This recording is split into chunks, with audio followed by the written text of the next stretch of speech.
চলো আজ তোমাদের সাথে চিকেনের একটা স্পেশাল ডাক বাংলোর রেসিপি শেয়ার করব, যেটা খেতে হয় জাস্ট ফাটাফাটি।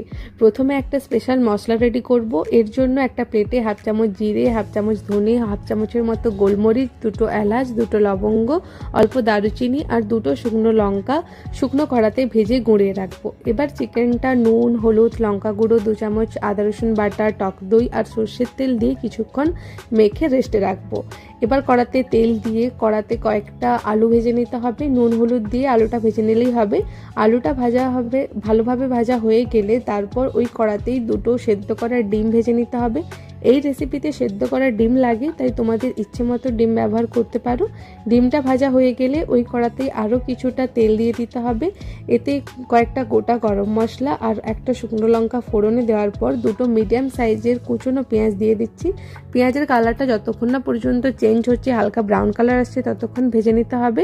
এরপর কালার চলে এলে 2 থেকে 3 চামচের মতো আদা রসুন বাটা, লঙ্কা গুঁড়ো, হলুদ গুঁড়ো, জিরে গুঁড়ো, ধনে গুঁড়ো ও যে ভাজা মশলাটা প্রথমে করেছিলাম সেটার হাফ চামচের মতো দিয়ে ভালোভাবে কষিয়ে নিতে হবে যতক্ষণ না পর্যন্ত আদা রসুনের কাঁচা গন্ধটা যাচ্ছে। আদা রসুনের কাঁচা গন্ধটা চলে গেলে তারপর একটা মিডিয়াম সাইজের টমেটো দিয়ে তার উপর অল্প নুন দিয়ে চাপা দিয়ে ভালোভাবে কষে নিতে হবে।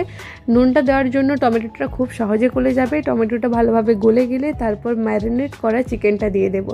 চিকেনটা দিয়ে ভালোভাবে কষে নিতে হবে যতক্ষণ না পর্যন্ত মশলা থেকে তেল ছাড়ছে আর চিকেনটা সেদ্ধ হচ্ছে। এখানে দেখতেই পাচ্ছ চিকেনটা থেকে ভালোভাবে তেল ছেড়ে দিয়েছে। এভাবেই যতক্ষণ না পর্যন্ত চিকেনটা থেকে ভালোভাবে তেল ছাড়ছে ততক্ষণ পর্যন্ত কষিয়ে যেতে হবে।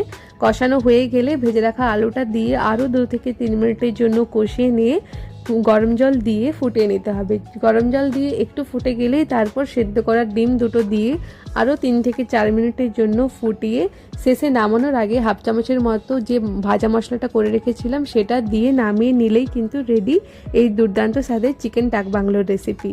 আর এটা খেতে কিন্তু বেশ ভালো হয়েছিল।